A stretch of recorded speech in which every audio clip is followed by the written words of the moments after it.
1984 witnessed an uptick of blue-eyed soul singers from the UK. I'm thinking of Helen Terry, Alison Moyet, Carmel, Paul Young, and this next singer, Black, aka Colin Vearncombe, Liverpudlian sophistopop blue-eyed soul fellow, and from his self-titled mini album from 1984, the track Hey Presto.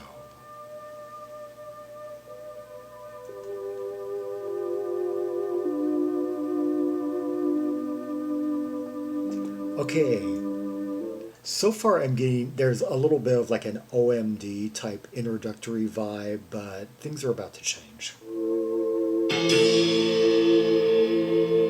Only appropriate, both were parties are from Liverpool.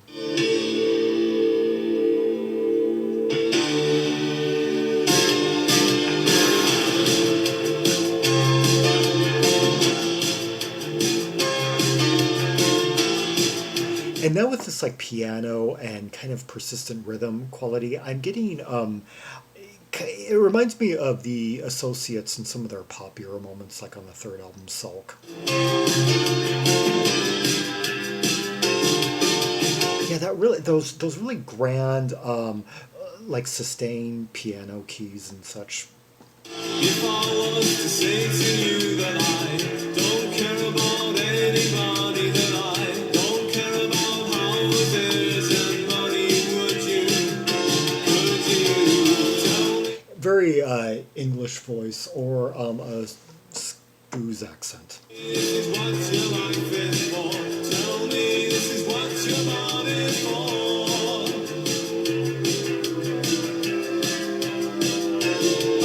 Very persistent bass line, very crisp, very kind of frontal in the mix. Also somewhat reminiscent of Joy Division in some of their more like locomotive type numbers.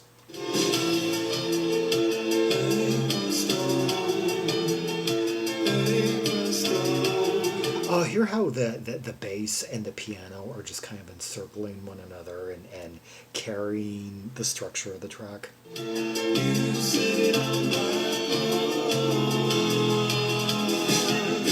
Instrumentally, I guess it's kind of like a three-man show between the two rhythm players and the piano, yeah. But that really bold, defined bass line and the way the piano just kind of lays like ivory color around it, like sparkling, like.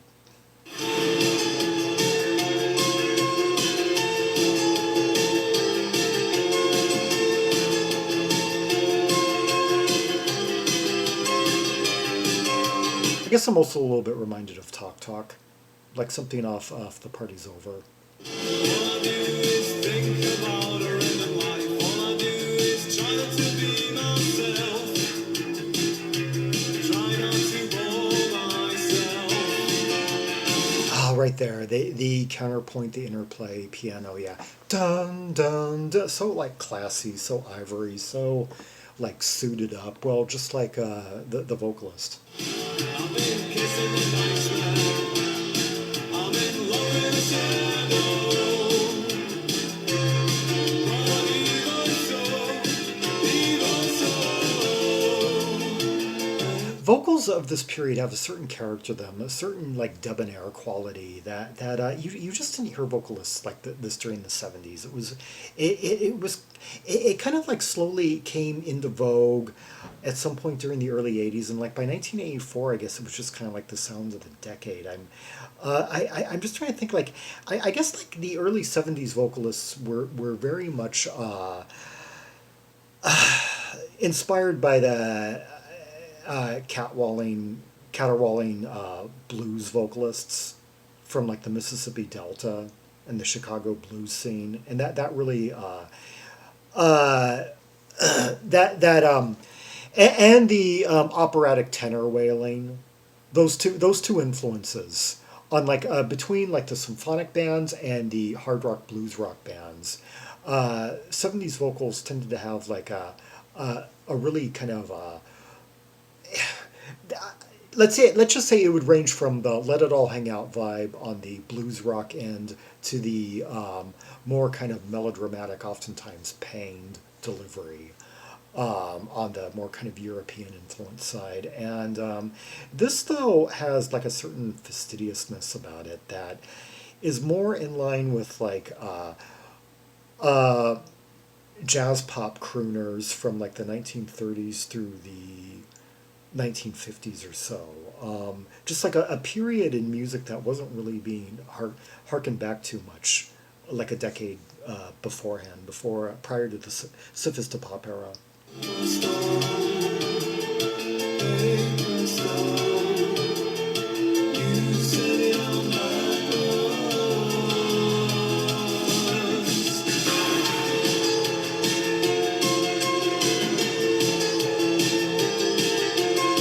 There seems to be a lot of percussion too. Like it's just really, it's oftentimes more felt than heard, but it's creating like this real crackle boom type feel overall.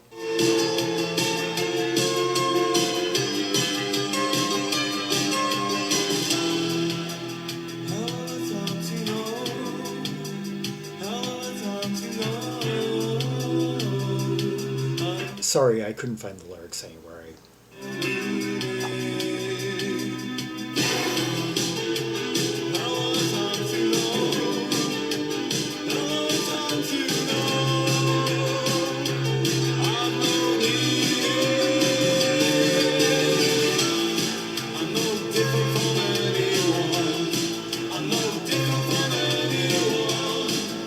No different from anyone. Let's see. We're not given a lot of credits about who plays what on this, but it just says written by Black, aka Colin Vearncombe.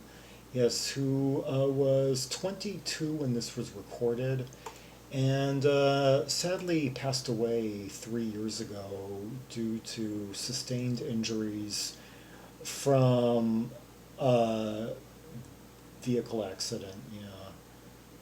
And his partner on this recording is Dave Dix, who was on quite a lot of records during this time. Well, let's see. In addition to some of Black's ladies output, also on albums by Alison Moyet, I mentioned already, and the Christians.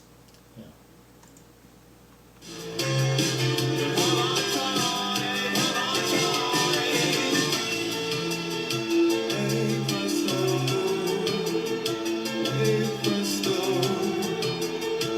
Doom, doom, doom, doom, doom, doom. God, I love that sound.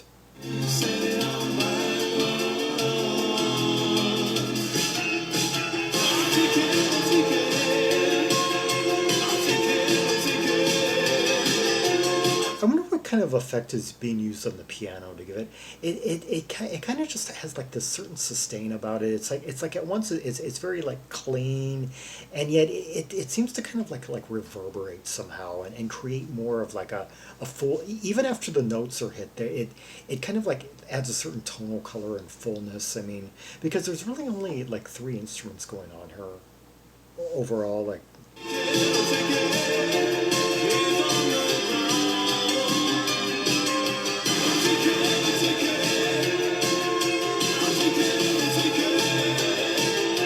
I can't believe we only have like three instrumentalists and vocals, and it just sounds so full. Like between the percussion that's really full, really crackling, the bass that's alternately playing like tight notes and then kind of like sliding between frets at times, and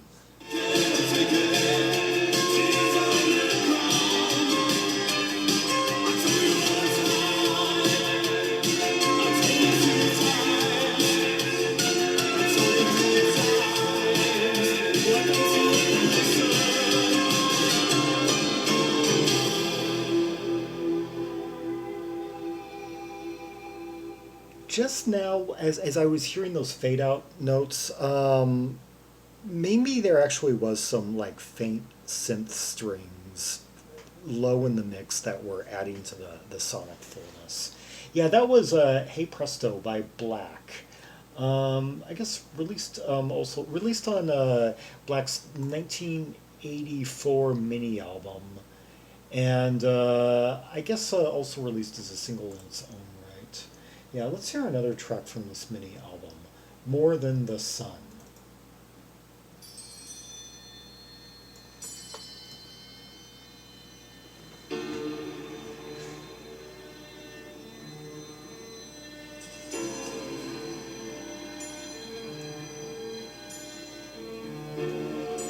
Okay, now we've got that really dramatic minor key violin, like cello, and some sustained kind of icy keyboard. Release my hands, put them where they should be. Hung at my sides neutrally. The can doesn't say a thing of how things used to be. I really regret not having access to the lyrics to this number. I did look, but it sounds pretty like poignant.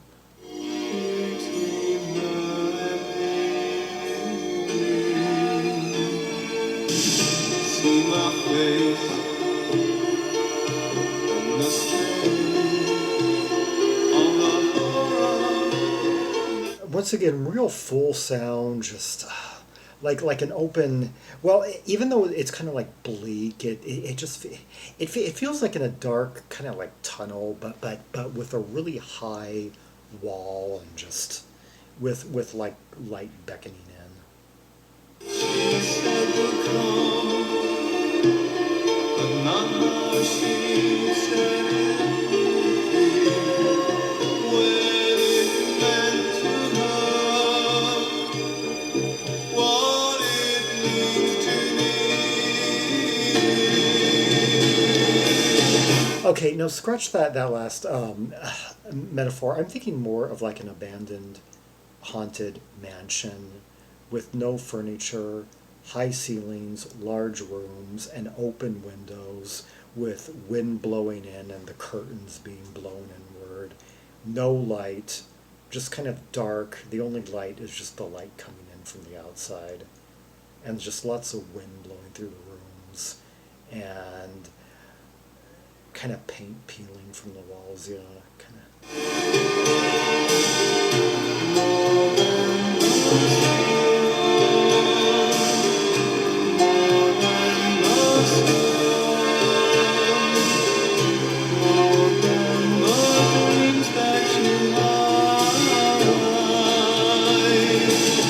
If you can really if you have an easier time understanding these kind of like thick Liverpudlian accents, then I'd like to hear your interpretation of the lyrics. He's singing the chorus line right here, and it. I wonder if this draws from a personal experience.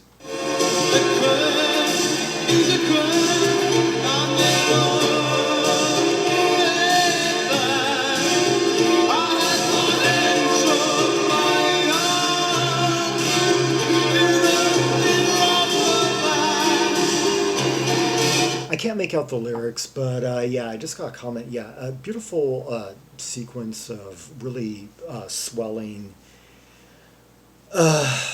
arrangements over like a minor descent from like D minor to C to.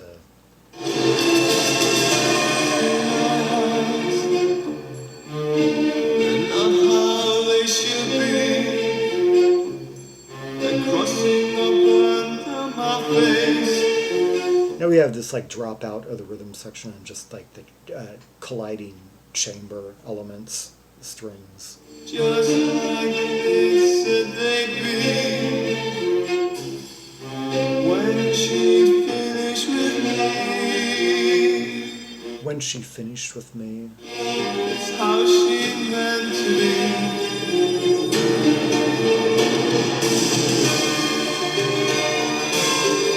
More than the sun, more than the sun,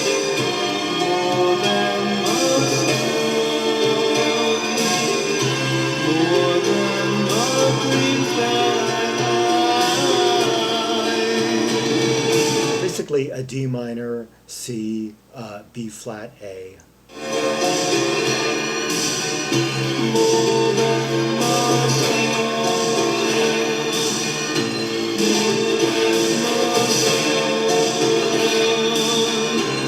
than I just love the counterpoint between his vocal line and the notes that he's hitting, and then that one really high string that's in the mix, and the accents that the piano are dropping onto this.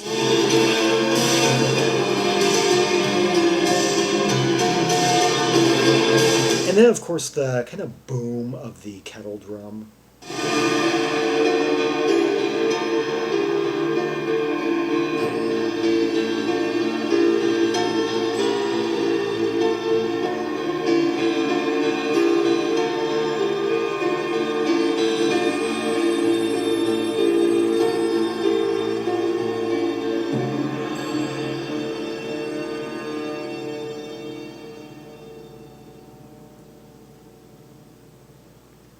Wow, that was Black with More Than the Sun, proving that chamber art pop was well alive in 1984. Yeah, kind of harkening back somewhat to like late 60s Barry Ryan or Scott Walker on that number. Yeah, intense. And let's just say if I can't find the lyrics to that one, I think I'm gonna have to like maybe try and transcribe it. I'm just really I feel like I've only uncovered like the surface. Uh, yeah, so far anyway. Yeah, More Than the Sun by Black from his self-titled 1984 mini album, and before that, Hey Presto from the same release. Yes, Black premiered in 1982 with